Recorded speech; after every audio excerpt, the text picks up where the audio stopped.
반갑습니다. 광고를 먼저 전달합니다. 예배 광고 먼저 할게요. 현재 중고등부 예배가 오프라인으로 함께 하고 있습니다. 이렇게 온라인 방송을 만들고 함께 나누고 있지만 영상으로 만나기보다는 함께 얼굴 마주보고 예배하면 좋겠습니다. 꼭 중고등부 예배실에서 함께 예배할 수 있다면 여러분 꼭 오셔서 함께 예배하도록 합시다. 두 번째입니다. 다음 주가 되겠네요. 11월 둘째 주에는 고3을 위한 메시지와 위로의 선물을 전달하는 시간을 가지려고 합니다. 고3 수험생들은 꼭 예배에 참석하시고 또 우리가 위로하고 마음을 나눌 수 있는 시간이 되었으면 좋겠습니다. 오늘은 그동안 함께 나누었던 이 로마서를 모두 마무리하려고 합니다. 바울이 전한 복음을 잘 정리하는 시간이 되기를 간절히 소망합니다. 여러분들 바울이 로마에 보낸 복음의 메시지를 듣고 구원에 이를 수 있도록 또 누릴 수 있도록 여러분들이 함께 하면 좋겠습니다. 그러면 이제 말씀으로 함께 들어가 보지요.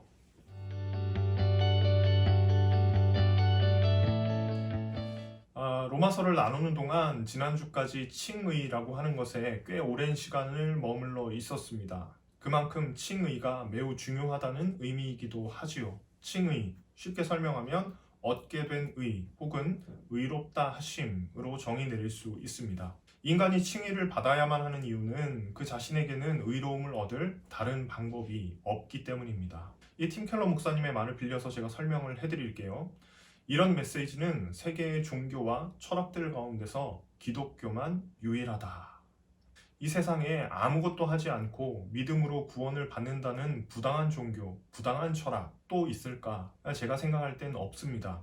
우리는 돌을 쌓아서 열반의 경지에 오를 만한 가능성이 전혀 없다는 것을 이미 고백했던 공동체입니다.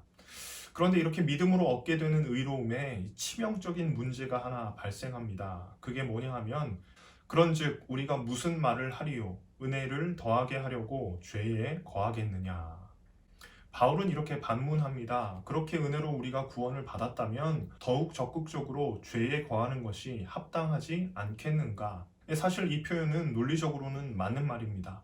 전적인 하나님의 은혜에 기대어서 구원을 얻을 수밖에 없는 존재라면 우리가 선을 행할 이유가 있겠습니까? 저는 이런 질문이 기독교에 대해 진지하게 고민하는 사람이라면 반드시 해야 될 질문이라고 생각합니다. 그러나 동시에 이 질문은 우리의 전적으로 부패한 인간의 어떤 부패성을 드러내는 질문이라고도 생각할 수 있습니다. 우리의 부패한 본성이 이런 질문을 만들어내는 것은 아닐까요? 어떻게 은혜를 더하기 위해서 죄 가운데 더욱 적극적으로 머물러 있자 이렇게 말할 수 있을까요?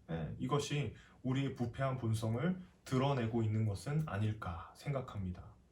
2절에서 바울은 단호하게 또 분명하게 선언합니다. 그럴 수 없느니라 죄에 대하여 죽은 우리가 어찌 그 가운데 더 살리요. 그럴 수 없다. 그러면서 우리의 존재에 대해서 이렇게 표현합니다. 우리는 죄에 대해서 죽은 존재다. 죄에 대해 죽은 존재라는 말을 이해하기 위해서는 바울이 가지고 있었던 인간의 개념에 대해서 좀 살펴봐야 합니다. 바울은 인간의 상태, 곧 자연인의 상태를 이 죄의 세력에 굴복한 상태에 있다고 보았습니다. 그래서 어떤 대가를 지불해서라도 죄의 세력으로부터 분리되어야 하는 존재로 본 것입니다. 그런데 어떤 주인이 종에 대해서 그 세력을 떨칠 때를 여러분 한번 생각해 보십시오.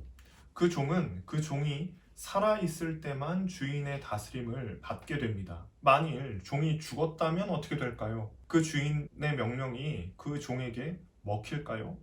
죽은 사람에게 아무리 명령해봐야 그 명령을 받을 일이 없습니다. 그러니까 바울은 과거의 죄가 왕노릇하면서 인간을 다스렸던 때와 이 복음을 믿고 있는 신자의 상황이 전혀 달라졌다는 관점을 가지고 있는 겁니다. 죄가 더 이상 그 영향력을 미치지 못하는 존재, 그것이 바로 그리스도인이라고 선언하고 있는 것입니다. 그런데 여러분, 도대체 어떤 원리로 우리는 죄로부터 분리가 된 것일까? 이런 질문이 발생하게 되는 거죠. 3절입니다. 무릇 그리스도 예수와 합하여 세례를 받은 우리는 그의 죽으심과 합하여 세례를 받은 줄을 알지 못하느냐? 여기에 등장하는 개념이 바로 이 세례라고 하는 개념입니다. 고대 교회에서 이 세례라는 것은 아주 간단하게 설명하면 멤버십이죠. 그리스도인이 되겠다 이런 표지로 믿음의 선배들은 세례를 받았습니다. 당시에는 물에 완전히 잠기는 침례를 받았을지 아니면 우리가 하는 것처럼 약식으로 세례를 주었는지는 알 길이 없습니다. 그런데 이 구절에 담겨 있는 너무나도 당연하게 받아들였던 이 세례에 담겨 있는 의미를 우리는 조금 더 자세히 들여다볼 필요가 있습니다. 3절에서 바울은 우리가 예수님과 합하여 세례를 받았다고 표현합니다. 이 과정에서 매우 중요한 개념이 하나 등장하는데요. 바로 그리스도와의 연합이라는 개념입니다. 다 함께 따라하겠습니다. 그리스도와의 연합. 이 말을 아주 간단하게 이야기하면 예수님을 구주로 믿고 세례를 받은 사람들이 예수님과 연합하게 된다는 의미입니다. 합친다는 의미죠. 이 어떤 드라마의 대사와 같이 이 안에 너 있다 이런 말일까요? 그런데 이 연합은 그런 피상적인 연합과는 좀 다릅니다. 이 연합의 결과가 무엇인지 우리 3절 다시 한번 읽어보겠습니다. 무릇 그리스도 예수와 합하여 세례를 받은 우리는 그의 죽으심과 합하여 세례를 받은 줄을 알지 못하느냐. 우리는 그의 죽으심과 합하여 세례를 받았다. 이게 연합의 결과로 일어나는 일입니다. 예수님의 죽음이 곧 나의 죽음과 연결이 된다는 의미입니다. 그러니 예수님께서 죄에 대해서 죽었다는 의미도 되겠고 우리 또한 죄에 대해서 죽었다는 의미도 되겠네요. 더 나아가서 4절은 이렇게 이어지는데 그러므로 우리가 그의 죽으심과 합하여 세례를 받음으로 그와 함께 장사되었나니 이는 아버지의 영광으로 말미암아 그리스도를 죽은 자 가운데서 살리심과 같이 우리도 또한 새 생명 가운데서 행하게 하려 함이라. 4절은 이 연합이 주는 두 번째에 대해서 이렇게 이야기합니다. 예수님과 함께 장사된 사람은 또한 살리심을 받는다. 그리스도인들은 이렇게 죽음과 다시 사는 것으로 특징 지워집니다. 가장 중요한 것은 이 죽음과 생명의 목적이 어디 있는가? 4절은 이렇게 선언하죠. 우리로 또한 새 생명 가운데서 행하게 하려 함이라. 우리는 새 생명을 받은 이후에 삶이 바뀌게 된다는 것을 강조합니다. 바꿔 설명하면 나를 끝없이 비워내고 나를 죽이고 도를 딱 이루는 것으로 기독교는 멈추지 않습니다. 죽은 자를 다시 살려서 새로운 생명으로 살아가게 하는데 이 기독교의 근본적인 진리가 놓여 있는 것입니다. 이것을 전문 용어로 born again이라고 표현하지요. 그런데 문제는요, 우리의 실제적인 삶이 문제가 아니겠습니까? 실제로 살아보니 내가 죄에 대해서 죽은 것이 맞는가? 정말 나는 이 새 생명 가운데서 살고 있는가? 이런 의심이 들지 않습니까? 바울의 시대도 저는 동일했을 것이라고 생각합니다. 5절부터 이어지는 말씀들은 이 새 생명을 향한 권면이라고 볼 수 있어요. 불완전한 우리의 삶을 돌아보며 믿음이 흔들리려고 할 때 반드시 기억할 점 3가지를 함께 살펴보고 말씀을 마무리하겠습니다. 첫째입니다. 바로 알아야 한다. 9절 말씀 함께 읽어보겠습니다. 이는 그리스도께서 죽은 자 가운데서 살아나셨음에 다시 죽지 아니하시고 사망이 다시 그를 주장하지 못할 줄을 알미로라. 예수님께서 죽은 자 가운데 살아나셨다. 다시 사신 예수님을 사망이 주장하지 못한다. 이 지식을 분명하게 알고 있어야 된다는 이야기입니다. 이 지식이 왜 중요할까요? 우리가 예수님과 연합했기 때문에 중요합니다. 예수님과 연합한 우리도 사망이 더 이상 우리를 주장할 수 없다는 것입니다. 그러니 그 사실을 먼저 분명하게 알아야 한다는 의미로 받아들일 수 있겠습니다. 바른 지식은 바른 믿음의 훌륭한 기초가 됩니다. 의인의 입술은 여러 사람을 교육하나 미련한 자는 지식이 없어 죽느니라. 미련한 자가 죽는 이유는 지식이 없기 때문에 맞습니다. 그런 의미에서 바른 지식은 바른 믿음을 가지는 데 있어서 매우 필수적인 요소라고 할 수 있겠습니다. 둘째, 여겨야 합니다. 11절 말씀을 읽어보겠습니다. 이와 같이 너희도 너희 자신을 죄에 대하여는 죽은 자요 그리스도 예수 안에서 하나님께 대하여는 살아있는 자로 여길지어다.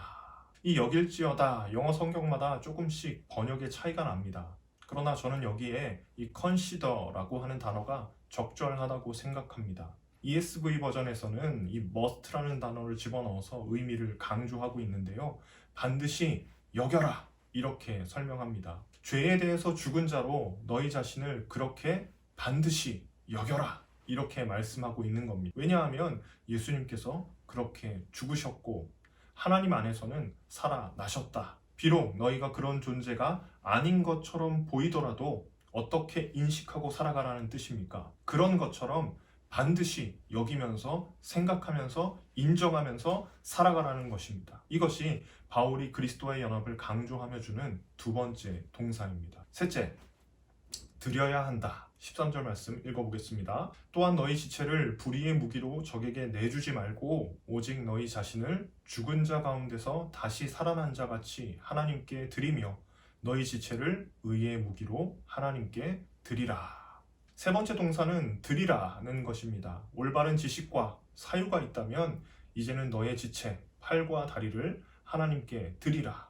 즉 우리의 의지적인 부분을 하나님 앞에 드릴 것을 요구합니다. 곧 하나님께서 원하시는 이 선한 일에 최선을 다해서 살아가십시오. 이런 의미로 받아들일 수 있겠습니다. 올바른 지식을 가지고 깊이 숙고한다면 우리의 삶은 자연스럽게 그리스도인답게 변화될 것이라는 의미는 아닐까요? 오늘 로마서 말씀은 그런 의미로 받아들일 수 있습니다. 이제 우리는 죄의 종노릇할 것이 아니라 의의 지체가 되어서 하나님께 순종하는 삶을 살아가게 될 것입니다.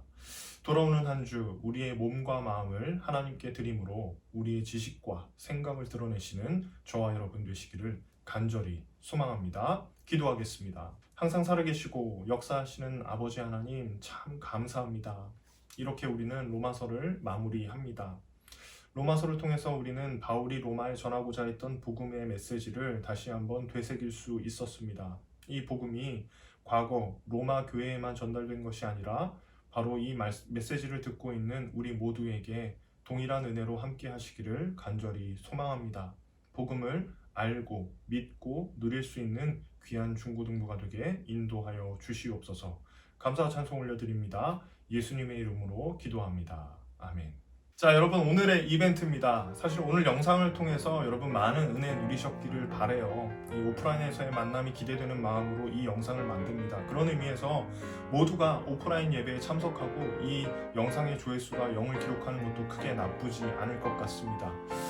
깊어가는 가을 그리고 다가오는 겨울인데요. 그래서 저는 맛있는 커피가 더 생각나는 계절이기도 합니다. 여기 제 책상에는 제가 좋아하는 머그컵에 이 커피가 한 잔 담겨 있습니다. 여러분 한번 맞춰보시길 바랍니다. 이 커피는 차가운 커피일까요? 아니면 따뜻한 커피일까요? 이 정답은 다음 주 영상에서 확인하시고요. 댓글을 통해서 이 정답 맞춰주시기를 바랍니다. 정답을 맞추신 분들께 이 심심한 마음의 선물을 전하겠습니다. 그러면 주일에 만나기를 간절히 기대하며 소망합니다. 주일날 봅시다. 빠이염.